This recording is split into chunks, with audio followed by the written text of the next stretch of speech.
한 번 더 오늘 좀 독특한 인사를 한번 했으면 좋겠는데요. 우리 샬롬 이렇게 인사하겠습니다. 예. 네. 우리나라 말이 아니어서 좀 어색하시죠. 예. 네. 초대교회 성도들은 이 샬롬이라는 인사를 일상적으로 사용을 했었다고 합니다. 우리가 만인에 대한 만인의 투쟁, 잘 아시는 유명한 말입니다. 토마스 홉스가 이야기한 유명한 말인데요. 사람들은 그 자연적인 상태에서 자신의 욕구나 뭔가 이 욕심들을 충족시키려고 하는, 그래서 자기 보호를 위해서, 자기 욕구를 충족시키기 위해서 폭력적인 성향을 드러내는 어떤 상태가 된다. 그것이 바로 만인에 대한 만인의 투쟁 상태라고 이야기를 합니다. 그래서 이러한 그 자연 상태, 인간의 본성에 대한 정의로부터 이제 사회 계약설이 나오게 된 것입니다. 인류의 역사를 보면 전쟁의 역사라고 해도 과언이 아닙니다. 지금도 사실 세상은 여전히 전쟁 중입니다. 우리가 가깝게는 이제 우리나라를 생각해 보면, 우리나라는 체제적으로 이야기하자면 금융자본주의 혹은 신자유주의, 이러한 체제 속에서 살아가고 있습니다. 쉽게 말하면 경쟁력을 갖추지 못하면 쓸모없는 인생이 됩니다. 그래서 비참한 삶을 살아가야 하는 세상을 우리는 살고 있는 것입니다. 승리에 대한 이전 투구, 이렇게 살다가 죽는 순간까지 우리는 어쩌면 진정한 평화를 맛보지 못할지도 모른다는 두려움을 안고 살아가고 있습니다. 우리가 이 한국 사회, 사회, 경제, 정치적으로 매일매일 싸움이고 전투입니다. 심지어 아이들은 학교에서도 전투를 하며 전쟁을 하며 살아가고 있습니다. 끊임없는 경쟁에 시달리고 있고요. 어른들은 직장에서 동료들과의 관계 속에서 성과를 내기 위해서 끊임없는 경쟁을 해야 살아남습니다. 사회적으로도 그렇고 개인적으로도 그렇고 우리 모두는 싸우는 일에 우리의 삶의 에너지를 소진하고 있습니다. 그래서 어떻게 됐을까요? 마음에 평화가 없습니다. 관계 속에서도 어느 날부터 평화가 사라졌습니다. 사랑하는 성도 여러분, 하나님께서 우리를 만드실 때에 좋으셨다고 했죠. 싸우는 상태가 아니라 평화로운 상태, 자연과 화목한 상태로 우리는 살았었습니다. 그러나 죄로 인하여 그 범죄로 말미암아 우리는 하나님과 멀어졌고, 하나님과 깨어진 그 평화가 깨어진 상태에서 세상과도 불화하면서 살 수밖에 없는 그런 비참한 존재가 된 것입니다. 그렇다면 우리가 이러한 상태에서 어떻게 평화를 되찾을 수 있을까? 어떻게 그것이 가능할까요? 먼저는 오늘 말씀을 통해서 우리가 한번 그것을 찾아보겠습니다. 바울은 4절에서 이렇게 이야기합니다. 다 같이 읽겠습니다. 시작. 주 안에서 기뻐하라. 내가 다시 말하노니 기뻐하라. 바울은 뭐라고 이야기를 합니까? 기뻐하라. 근데 여기 계신 분들 표정을 보니까 기뻐하고 있는 것 같지 않습니다.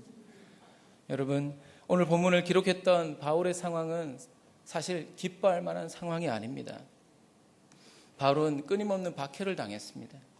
계속 쫓기는 신세였습니다. 이 편지를 쓰는 순간에도 바울은 감옥에 갇혀 있었습니다. 결코 기뻐할 만한 상황이 아니죠. 그런데 오늘 본문 말씀은 이후에 계속해서 보시면 하나님의 평화가 이 믿는 사람들의 마음 가운데 임한다라는 것, 그들의 마음을 지켜주신다라는 것을 말씀하고 있습니다. 바울이 이렇게 고백할 수 있었던 가장 중요한 이유는 그의 깊은 신앙, 더 나아가서 그의 어떤 실존적인 체험에서 나온 것입니다. 평화와는 거리가 먼 상황에 놓여 있었지만 그의 마음이, 그의 생각이 전혀 흔들리지 않았다는 이야기인 것입니다. 왜 그랬을까요? 주 안에서 살도록 우리가 창조되었는데 바울은 그 창조의 비밀을 깨닫고 그 은혜 가운데서 살고 있었기 때문입니다. 여러분, 우리의 마음속에 평화가 깨진다라는 것, 이것이 의미하는 것이 무엇일까요? 내가 인생을 살아가는데 어떤 관계 속에서 뭔가 평화롭지 못하고, 뭔가 불편하고, 뭔가 계속해서 불안하고, 그렇게 느끼는 이유가 무엇일까요? 여러분, 이것은 하나님의 계획과 우리의 삶이 어느덧 멀어졌다라는 증거라는 것입니다.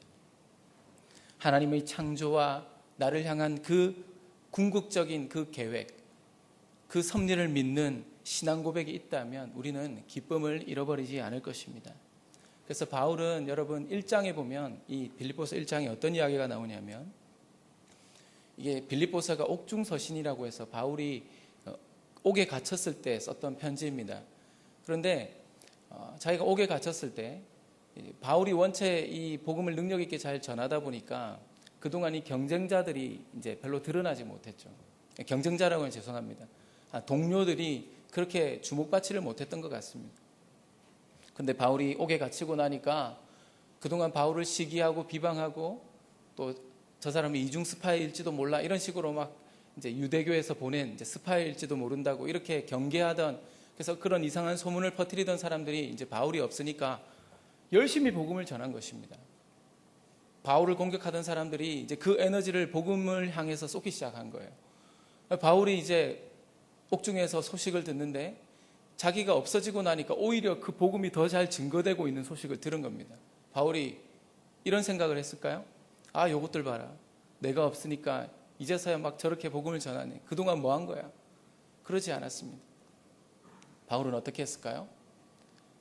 참으로 하나 외모로 하나 무슨 방도로 전파되는 것은 그리스도니 이로써 내가 기뻐하고 기뻐하노라. 할렐루야.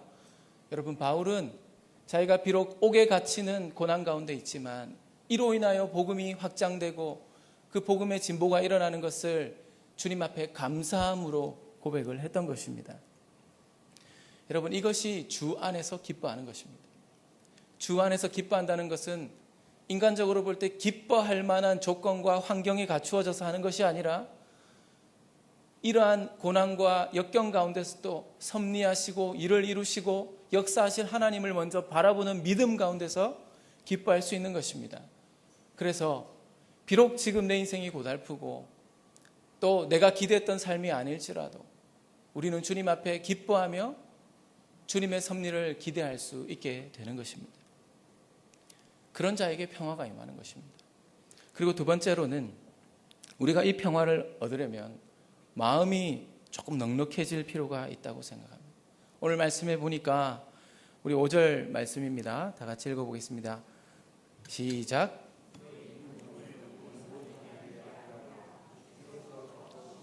아멘.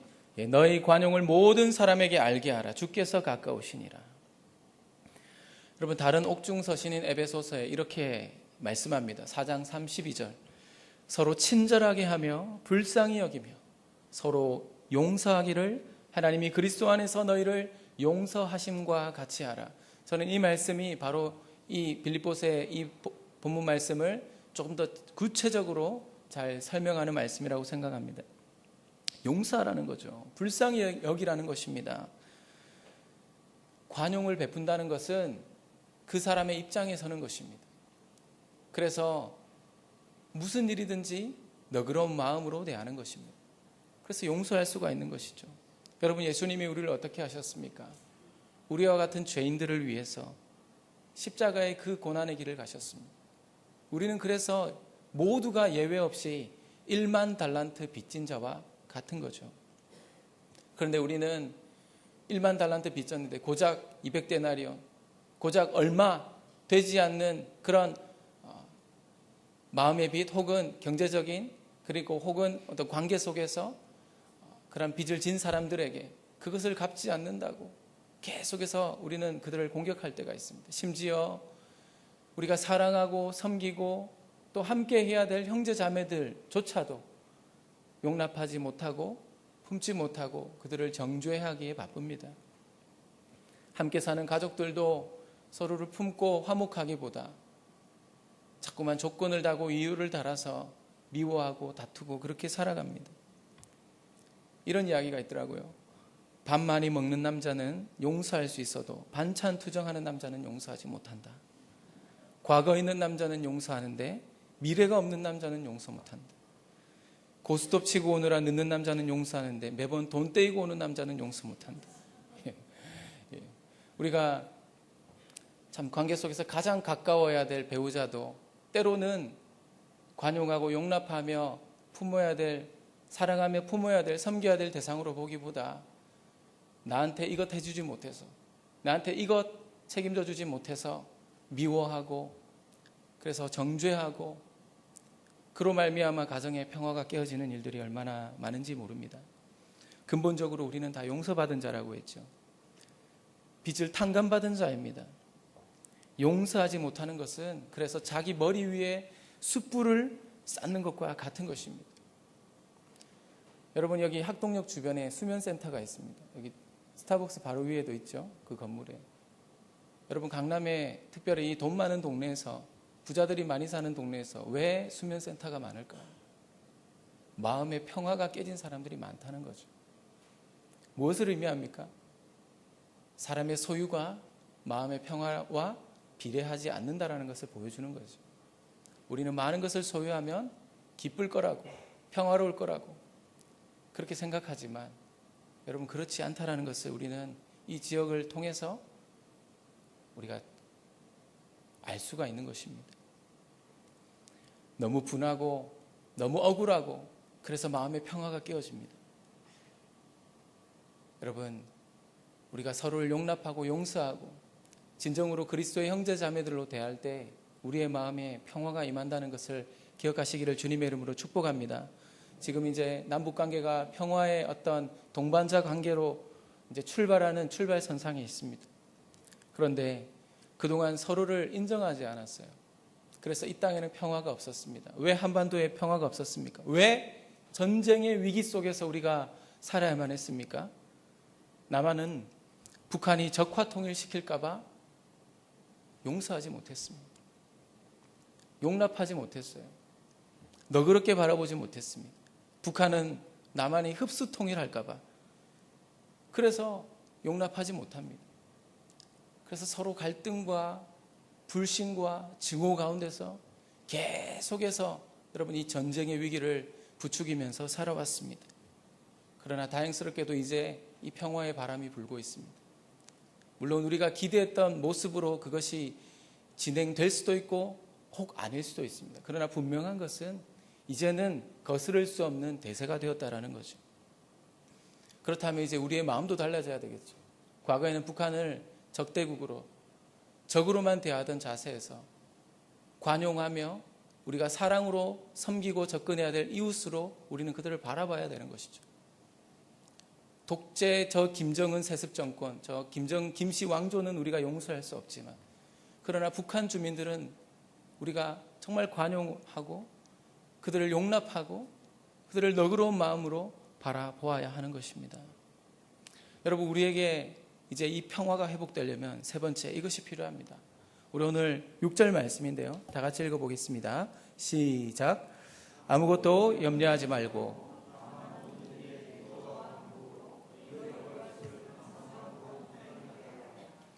네. 자, 먼저 염려하지 말라라고 했어요. 여러분, 오늘 제가 이제 앞에 두 가지보다도 이 세 번째 부분부터 조금 더 이제 집중적으로 말씀을 드리려고 합니다. 염려는 왜 생길까요? 여러분, 염려는 자기의 욕구, 자기의 목적을 채우지 못할까 봐 생기는 것입니다. 삶의 기준이 나에게 있는 거예요. 그리고 나의 기준이 하나님 나라와 그 영광에 있지 않고 오늘에 있기 때문입니다. 지금의 번영과 안전이 중요하기 때문에 그렇습니다. 그래서 이 한반도가 통일을 이루든 말든 지금 나의 번영과 안정이 중요한 거예요. 근데 여러분, 그렇게 살면 마음에 진짜 평화가 있을까요? 여러분, 내세에 대한 믿음이 없으니까 현세에 집착하면서 살게 되는 것입니다. 그래서 오늘이 중요한 거예요. 지금이 중요한 것입니다. 그 결과 염려는 필수적으로 찾아옵니다. 마음의 즐거움은 양약이라도 심령의 근심은 뼈로 마르게 하느니라. 잠언 17장 22절 말씀인데, 여기서 이 근심, 염려라는 것이 이제 영어 단어로 하면 worry고, 이게 독일어로 워겐이라고 한다는데요. 여러분, 이 말의 의미가 어디서 왔냐 하면 이 염려의 어원이 목을 조른다 해서 왔다고 합니다.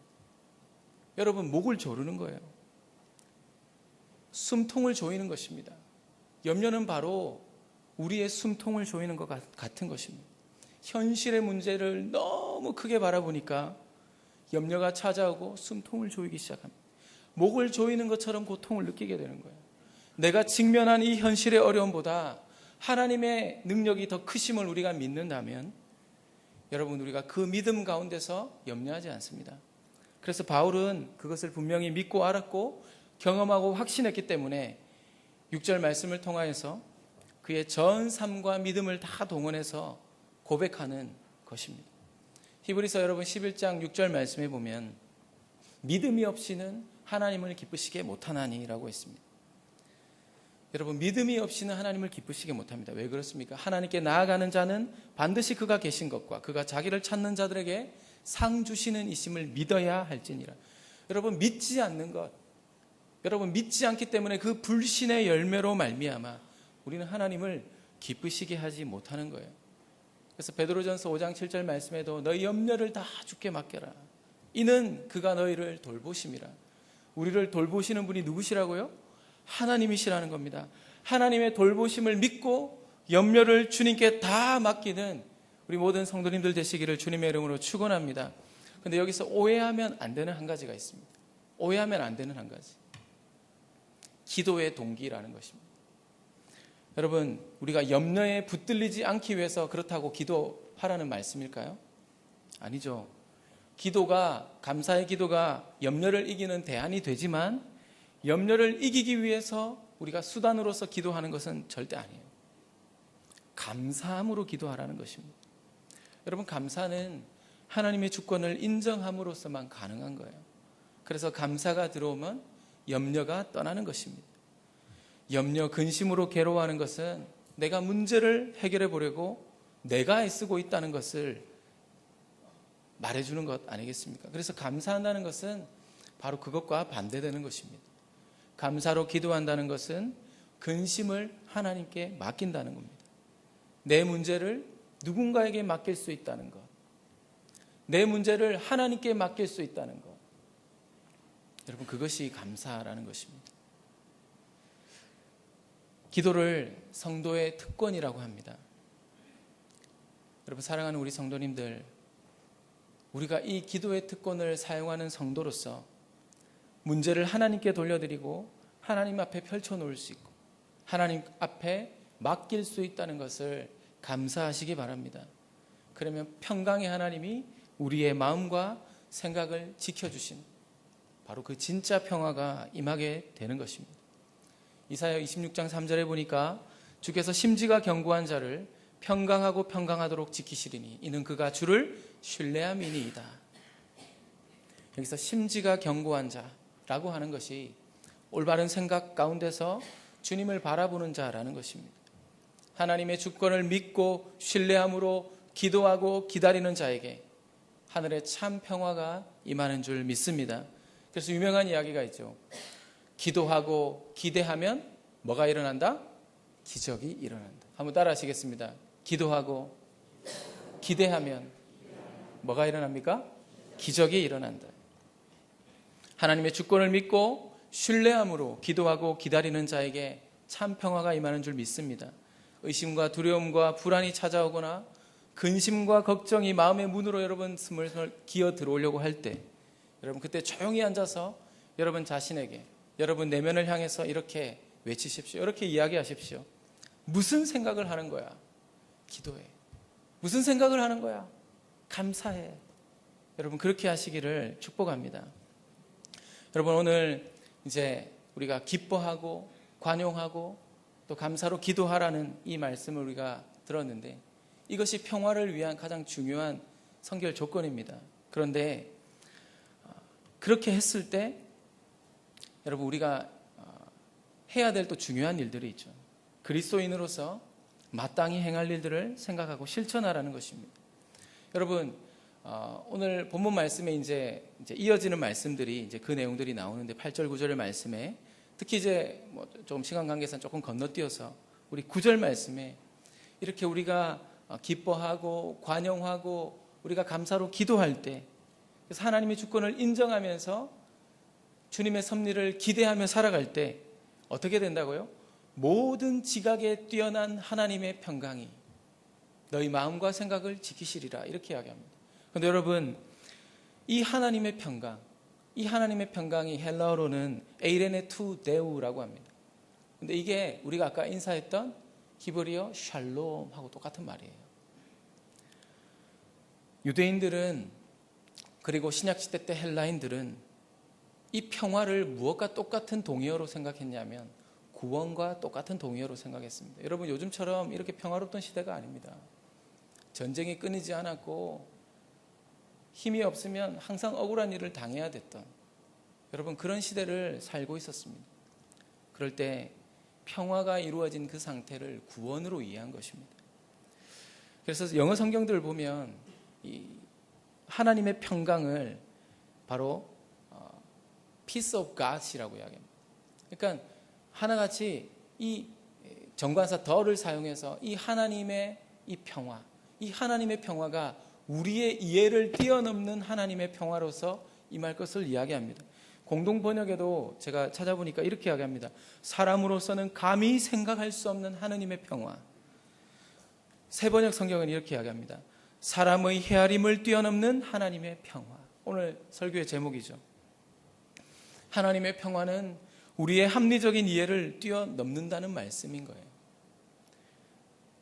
사도 바울은 사실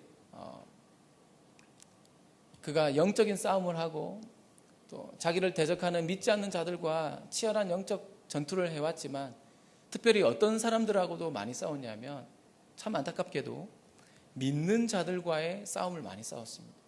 특히 할례파들과 싸움을 굉장히 많이 싸웠어요. 그래서 같은 동료인데도 불구하고, 같은 예수 그리스도를 믿는 성도들인데도 불구하고 그 할례파들, 그 유대계 할례파들과의 그 계속된 논쟁 가운데서 많이 지쳐 있었습니다. 뿐만 아니죠. 이제 실제로 감옥에 갇혀서 미래를 예측할 수 없는 상황 가운데 있었습니다. 얼마나 많이 낙심이 됐을까요? 인간적으로. 그러나 그가 흔들리지 않을 수 있었던 이유, 그것은 인간의 이해, 인간의 헤아림을 뛰어넘는 하나님의 평화가 그의 마음과 생각을 지키고 있었기 때문입니다. 그래서 9절 말씀에도 오늘 보니까 평화의 하나님이 너희와 함께 하시리라. 여러분, 이것을 다시 한번 강조하고 있는 거죠. 우리의 상식과 이성을 뛰어넘는 그 하나님의 평화, 아니 평화의 하나님이 우리와 함께 하시며 우리를 지켜주신다. 그래서 여러분, 참된 평화나 참된 기쁨은 예수 그리스도 안에서 주어지는 것입니다. 진정한 평화는 인스턴트로 제공된 기쁨이나 값싸게 구입한 평화가 아니라 예수 그리스도 안에 있는 평화라는 것을 기억하시기 바랍니다.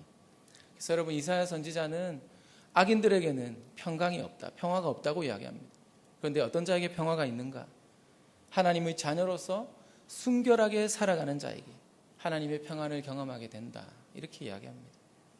오늘 9절 말씀에 너희도 내게 배우고 받고 듣고 본 바를 행하라, 실천하라는 말이죠. 그리하면 평강의 하나님이 너희와 함께 하시리라. The God of peace will be with you. 그 하나님의 평화가 너희와 함께 할 것이다. 여러분, 특별히 이 부분은 우리가 개인적 차원에서 적용할 뿐만 아니라 더 나아가서 우리가 공동체적으로 실천해야 될 그런 부분이라고 저는 생각합니다. 오늘날 분단된 이 한반도를 살아가는 우리 그리스도인들은 평화적이어야 한다, 이것이 아니라 여러분, 평화하라라고 하는 그 하나님의 명령, 그 하나님의 사명을 수행하기 위해서 애써야 합니다. 특별히 한국교회, 우리 한국교회는 이 한반도의 비핵화와 평화를 위해서 주권자이신 그 하나님 앞에 쉬지 않고 기도해야 합니다. 여러분, 통일의 소망이 김정은에게서 옵니까? 문재인에게서 옵니까? 트럼프에게서 옵니까? 여러분, 우리가 이 통일의 소망을 정치인들에게서 찾지 말고 살아계신 하나님에게서 찾아야 되지 않겠습니까? 통일이 이루어지려면, 평화가 이루어지려면 반드시 하나님의 간섭과 섭리가 있어야 합니다. 용서와 책임을 받아들이고 다짐하는 우리의 기도와 간구가 지속되는 가운데서 북한의 교회가 재건되고 인권의 억압을 받는 여러분 북한 주민들을 위해서 양심의 목소리를 우리가 내게 되고, 경제 개방으로 혹시나 여러분 이제 북한의 경제가 개방되어서 발전이 되더라도 여러분 그 독재 체제가 무너질까요? 여전히 그 독재 체제 안에서 착취당할 대부분의 북한 주민들을 우리는 돕고 구호하는 일에 우리는 앞장서서 준비해야 될 사명을 한국교회가 가지고 있습니다. 여러분, 아마 북한이 지금처럼 이제 조금씩 이제 체제를 개방하고 비핵화가 이제 진행되는 과정 가운데서 이 체제를 개방하면 할수록 많은 탈북민들이 더 나오게 될 겁니다. 그래서 남한으로 넘어오게 되겠죠. 여러분, 이 탈북민들은 한국교회가 정말 세계 선교를 위하여 또 북한 선교를 위하여 하나님이 미리 준비하신 선물과 같은 존재들입니다.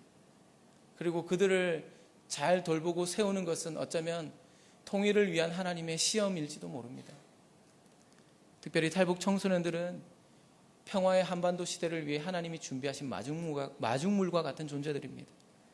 우리가 그들을 잘 감당하는 만큼 통일은 가까워질 것입니다.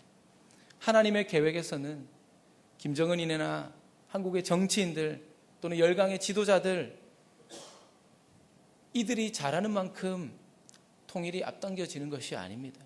결코 아닙니다.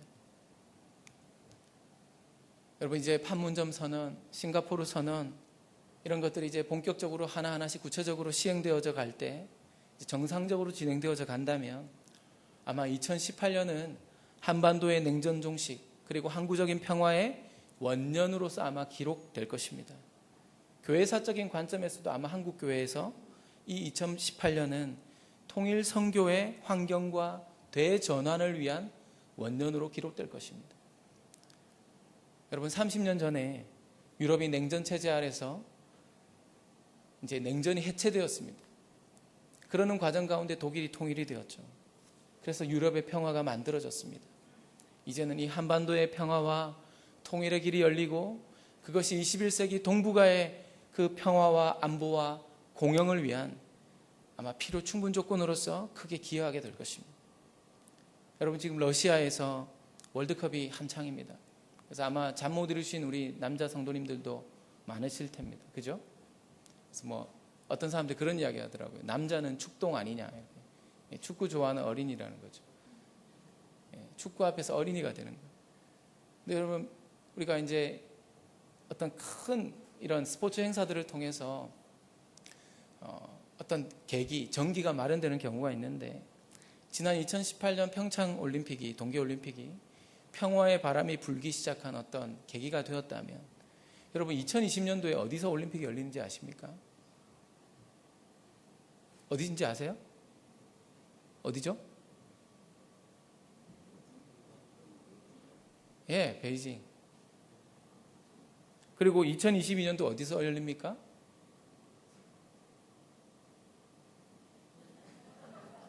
제가 너무 어려운 질문을 드린 것 같아요. 동경.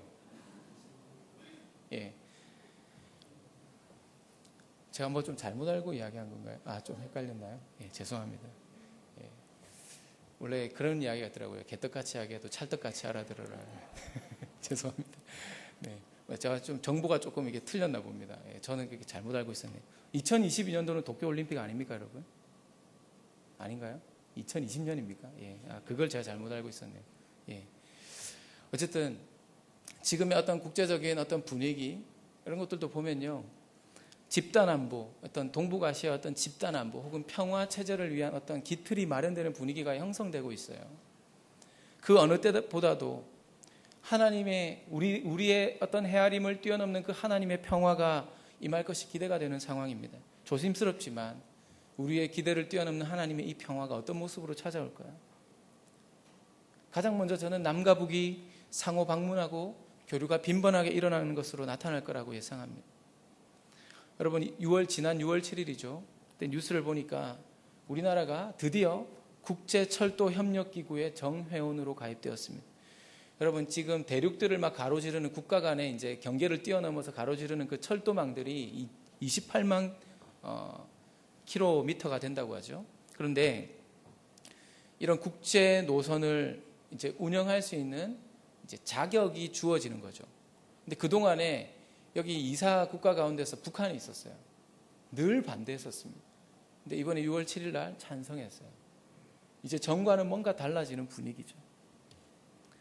남쪽을 경쟁자가 아니라 이제 파트너로 인식하기 시작했다라고 조심스럽게 우리가 볼 수 있는 부분이 아닌가 싶습니다. 이제 부산에서 출발해서 시베리아를 향해서 유럽으로 향해 가는 길이 꿈이 아니라 현실이 되고 있는 거예요. 이제 평화의 시대가 오면서 우리는 또 하나 기대되는 것이 있습니다. 북한 선교를 통해서 세계 선교의 발판이 마련될 거라는 기대. 여러분, 이를 위해서 우리가 정말 장단기적인 정책과 비전을 세우고 교육을 시행해야 된다고 생각합니다. 특별히 교회 안에서 평화교육, 통일교육을 통해서 성경적 관점에서 그리스도인으로서 어떤 목표를 설정하고 또 실천해 가야 될지 고민하는 일이 필요하다는 거예요. 특별히 우리 주일학교 아이들, 이 아이들은 반드시 평화의 시대 한반도를 살아갈 아이들입니다. 이 아이들의 비전과 꿈이 그것을 바라보며 가는 것이 되도록, 그래서 그 가운데 어떠한 마음의 자세로 북녘 동포들을 바라보며 함께 화해하고 그들을 용납하고 용서하면서 함께 가야 될지, 여러분, 우리 자녀들을 양육해야 될 사명을 우리는 가지고 있어요. 이제 다음 주에 통일선교주일에 어떤 기관에 와서 우리 각 부서별로 그런 평화 교육들을 진행하고 우리 교인들이 함께 그것을 공유하는 시간을 가질 것입니다. 지난 2년 동안 통일선교주일마다 교육부서가 평화교육, 통일교육을 해왔습니다. 아마 한국 교회에서 그런 교회는 아마 진짜 5손가락 안에 들 겁니다. 우리 교회는 한국 교회에서 어쩌면 가장 앞서서 이 평화의 한반도 시대를 준비하는 교회가 아닌가 싶습니다. 여러분, 자부심을 가지십시오. 그리고 우리 자녀들이 그러한 시대를 책임지고 이끌어갈 주역들이 될 수 있도록 기도해 주시기를 부탁드립니다. 사랑하는 성도님들, 말씀을 정리하겠습니다. 하나님의 평화는 우리의 헤아림을 뛰어넘는 것입니다. 믿음으로 의롭다 하심을 얻은 우리는 하나님의 주권을 믿는 믿음 가운데서 하나님을 바라볼 때 참 평화를 얻을 수가 있습니다. 이건 선물로 주시는 거예요. 이것은 어떤 느낌으로 오는 것이 아니고요, 실제적인 선물로 주어지는 것입니다. 우리가 뭔가를 해서 무언가를 열심히 성취해서 얻어지는 것이 아니라 하나님이 하시는 일을 통해서 주어지는 것입니다. 그래서 우리는 가장 먼저 하나님과의 평화를 회복해야 됩니다. 관계를 회복한다는 거죠. 우리의 영성의 깊은 뿌리를 늘 주님께 내리고 있어야, 그래서 기뻐할 수 있고 형제자매들을 용서하며 그들을 관용할 수 있고 우리가 그들을 위해서 기도할 수 있고 하나님 앞에 늘 감사함으로 나아갈 수가 있는 것입니다. 그래서 하나님이 기뻐하시고 사람들을 너그럽게 관용으로 대하면서 늘 감사로 기도하시는 우리 성도님들 되시기를 바랍니다. 그래서 여러분의 개인의 마음과 혹은 직장 속에서의 관계, 또 교회, 혹은 이 한반도 이 국가에 사람의 헤아림을 뛰어넘는 그런 하나님의 평화가 임하게 되기를 주님의 이름으로 축원합니다. 기도하겠습니다.